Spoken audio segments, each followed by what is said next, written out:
Derivation करेंगे angle of O refraction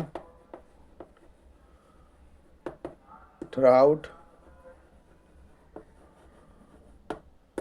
prism. ये ray optics में आता है। तो सबसे पहले हमें रे ऑप्टिक्स में कभी भी हम डेरिवेशन करते हैं तो डायग्राम को बहुत अच्छे से समझना पड़ता है, और अगर डायग्राम हमें याद हो जाता है तो डेरिवेशन अपने आप हो जाएगी। ये हमारे पास एक प्रिज्म है, ठीक है। ये हमारी एक रे है, इसको हम बोलेंगे इंसिडेंट रे, ठीक है। नॉर्मल इसका इधर बनेगा, और जब कोई चीज़ रेयर से डेंसर की तरफ जाती है तो नॉर्मल की तरफ बेंड होती है। फिर अब ये बाहर निकलेगी। सबसे पहले ही देखेंगे ये जा रही है रेयर डेंसर से रेयर की तरफ, तो यानी कि ये नॉर्मल से दूर भागेगी, ठीक।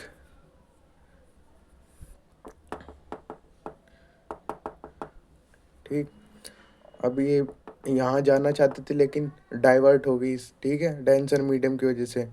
और ये भी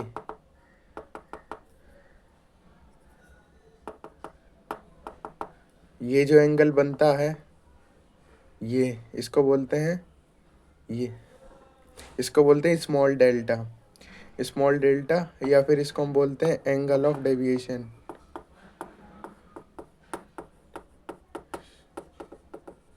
इसको बोल देंगे रिफ्लेक्टेड रे या फिर इमर्जेंट रे, क्योंकि ये दो बार टकरा कर आई है ना।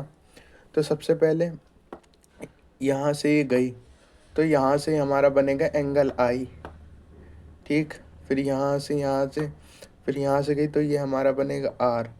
अब ये जो ये रे है वो एक नए रे की तरह काम करेगी, तो हम इसको बोलेंगे इंसिडेंट रे, लेकिन इसका और इसका एंगल अलग होगा, ठीक है। फिर ये बाहर गई तो बाहर जाने पर हम इसको आर तो बोल नहीं सकते, तो हम इसको बोलेंगे ई। इसको बोलते हैं एंगल ऑफ इमरजेंस,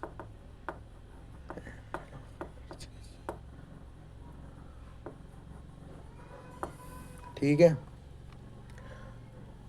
अब हम नेमिंग कर लेते हैं। तो सबसे पहले हम इसको क्या मानेंगे, हम मानेंगे एक्स, इस वाले पॉइंट को, ऊपर वाले पॉइंट को, इसको पी, ठीक। इस पॉइंट को हम मानेंगे एस, या एंगल को एस मानेंगे, और इसको मानेंगे क्यू, ठीक। और ये जो हमारा पूरा ये होगा प्रिज्म, इसको मानेंगे ए बी सी, यानी कि इस एंगल को ए मानेंगे। ये पॉइंट तो एक्स है लेकिन इस एंगल को ए मानेंगे, ठीक है। डायग्राम अच्छे से समझ में आ गया। अब डेरिवेशन पे चलते हैं। तो सबसे पहले हमें क्या करना है, सबसे पहले हमें ये पैरेललोग्राम लेना है, एक्स पी एस क्यू। ये पैरेललोग्राम लेना है, ध्यान से सुनो, एक्स पी एस क्यू, यानी कि ये पैरेललोग्राम लेना है। तो लिखेंगे यहाँ पर इन parallelogram x P S Q. अब इसके कौन कौन से एंगल हैं, एक तो इसका एंगल है एंगल ए, तो एंगल ए, और ये वाला जो एंगल है वो हमें पता नहीं है पूरा, तो ध्यान से सुनिए। आपने ये वाली प्रॉपर्टी पढ़ी होगी मैथ में, जैसे कि अगर ये एंगल 40 है तो ये एंगल भी 40 होगा कि नहीं होगा। तो उसी हिसाब से अगर ये पूरा एंगल आई है तो ये पूरा एंगल आई होगा, और अगर हमको ये एंगल निकालना है तो हमें आई में से आर माइनस करना पड़ेगा, ठीक। और सिंपली यहाँ पर भी ये एंगल अगर हमें निकालना है तो पहले देखेंगे ये पूरा एंगल क्या है, ये पूरा एंगल ई होगा। अभी मैंने बताया है, क्योंकि ये वाली प्रॉपर्टी लग गई ना, ये वाले एंगल बराबर होते हैं, तो ये पूरा ई होगा। और अगर मैं इसमें से आई डैश माइनस करूँगा तो हमारे पास मिलेगा ई माइनस आई डैश, ठीक। अब हमें एंगल मिल गए। ठीक है, अब हमें ज़रूरत है इस पूरे एंगल की, इस पूरे एंगल की। तो ये पूरा एंगल हमारे लिए क्या होगा, ये पूरा एंगल हमारे वो होगा एक्स, ये पूरा। तो अगर हम ध्यान से देखें तो ये पूरा एंगल 90 का बन रहा है कि नहीं बन रहा है। तो ये हमारा यहाँ पर लिखेंगे 90 प्लस ये एंगल एस प्लस, और ये वाला एंगल भी ध्यान से देखो तो ये भी 90 का बन रहा है। तो यहाँ पर 90 और पैरेललोग्राम के सारे एंगल कितने बराबर होते हैं, 360 के। अब इसकी जगह ए लिख देंगे, यहाँ प्लस और यहाँ 180 है तो 360 माइनस 180, तो A plus S is equal to में हमारा आ जाता है 180। ये हमारी आ जाती है पहली इक्वेशन। ठीक है, ये पहली इक्वेशन आ जाती है। अब हम लेंगे, अब हम ट्राइंगल लेंगे पी एस क्यू, हम लेंगे पी एस क्यू। तो लिखेंगे in triangle P S Q, P S Q. तो सबसे पहले ये हमारा ये वाला एंगल कितना है, आर, क्योंकि हमने पी एस क्यू लिया ना, तो इस ट्राइंगल में सारे एंगल देखने पड़ेंगे। ये वाला एंगल क्या है, आर प्लस, और ये वाला एंगल क्या है, एस प्लस, और ये वाला एंगल क्या है, आई डैश। तो आई डैश, ये किस ट्राइंगल की सारी साइड्स किसके बराबर होती हैं, 180 डिग्री के। ठीक है, सारी साइड्स के एंगल 180 डिग्री के बराबर होते हैं। ठीक है, तो यहाँ देखो, यहाँ पर एस आ रहा है, तो एस की वैल्यू हम यहाँ से निकालेंगे। अगर हम यहाँ से एस की वैल्यू निकालेंगे तो 180 माइनस ए आएगा। ठीक है, तो यहाँ पर एस की वैल्यू डाल देंगे, माइनस ए प्लस एस 180, 180 से 180 कट गया, तो आर प्लस आई डैश ए के बराबर आ जाएगा। ये हमारी दूसरी। अब हमारा सबसे इम्पोर्टेंट चीज़ आता है, अब हम निकालेंगे एंगल ऑफ डेविएशन। तो एंगल ऑफ डेविएशन निकालने के लिए सबसे पहले हम लोग क्या करेंगे, हम लेंगे ये वाला ट्राइंगल, ये पूरा ट्राइंगल। तो इसको हमने नाम दी, इसको मान लेते हैं हमने नाम दे दिया डी।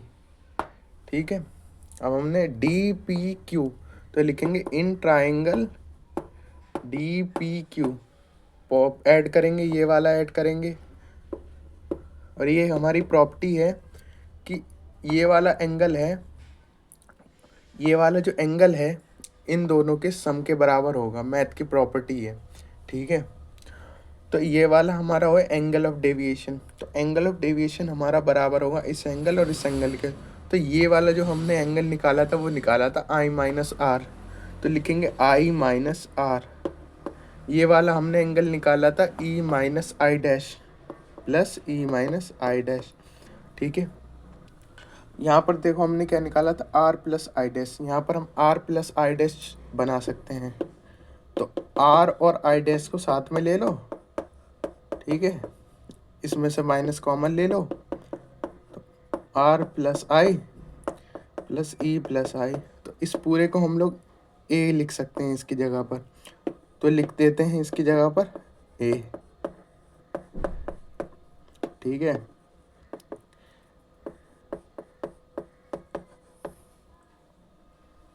ये हमारे पास फॉर्मूला आ गया।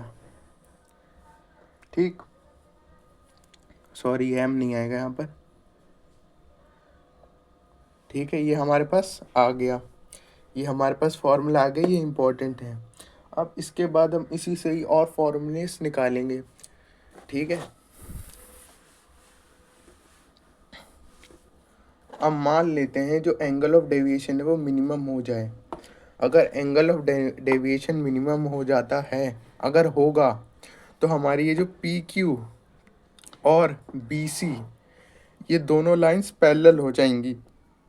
P Q and B C are parallel हो जाएंगी अगर ये मिनिमम हो जाता है।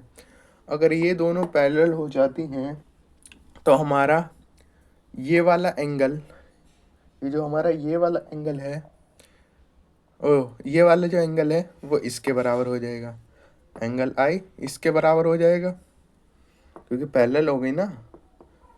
ठीक, और ये जो हमारा आर है वो आई डैश के बराबर हो जाएगा, आर है वो आई डैश के बराबर हो जाएगा। ठीक, इसके बराबर हो जाएगा। अब हमने निकाला था कि आर प्लस आई डैश जो है वो ए के बराबर होता है। जब आर आई डैश के बराबर हो जाएगा तो हम आई डैश की जगह आर लिख सकते हैं। तो अगर हम यहाँ से आर निकालेंगे तो a/2 आ जाएगा। ये तब हो रहा है जब एंगल ऑफ डेविएशन मिनिमम हो जाए। अगर मिनिमम हो जाए तब ये होगा, अगर नहीं है तो नहीं होगा। ठीक है, ये हमने फॉर्मूला निकाला था। ठीक, ई प्लस आई। अब हमने कहा है जो आई है वो ई के बराबर है। किस केस में? जब एंगल ऑफ डेविएशन मिनिमम हो, तो यहाँ पर मिनिमम का साइन लगाएंगे एम और लिखेंगे ई की जगह आई प्लस आई माइनस ए। ठीक है, अब ए को इधर भेजेंगे, प्लस ए 2i, तो डेल्टा एम प्लस 2। अब यहाँ से i की वैल्यू निकल गई, यहाँ से r की वैल्यू निकल गई। अब हमारा यहाँ से एक फॉर्मूला जनरेट हो जाता है फॉर मिनिमम डेविएशन। वो फॉर्मूला हमारा है कुछ इस प्रकार से। आपने स्नेल लॉ तो पढ़ा ही होगा। स्नेल लॉ हमारा होता है साइन आई अपॉन में साइन आर, और बराबर होता है ये रिफ्रैक्टिव इंडेक्स के। ठीक है, यानी कि n2/n1 के। तो साइन आई की वैल्यू हमारी क्या थी ये, तो sign sigma m plus a/2 और साइन a/2, यह n2/n1, ये हमारा आ जाता है फॉर्मूला। ये तब है जब ये स्मॉल डेल्टा है वो मिनिमम हो जाए। अगर स्मॉल डेल्टा मिनिमम हो जाता है तब ये हमारी कंडीशन लगेगी। अगर हमारा स्मॉल डेल्टा मिनिमम नहीं होता है तो हमारा यही रहेगा आई प्लस ई माइनस ए। ये फॉर्मूला इम्पॉर्टेंट है, इसकी डेरिवेशन भी इम्पॉर्टेंट है और थोड़ी बड़ी भी है। इसको हम तभी याद रख सकते हैं जब हमें इसका डायग्राम अच्छे से बनाना आता हो और पता हो। ठीक है, तो ये हमारा फॉर्मूला आ जाता है। तो हम इसे अच्छे से लिख देते हैं, n r n y sine delta m plus a/2 और साइन a/2। ये हमारा पूरा फॉर्मूला है। ठीक।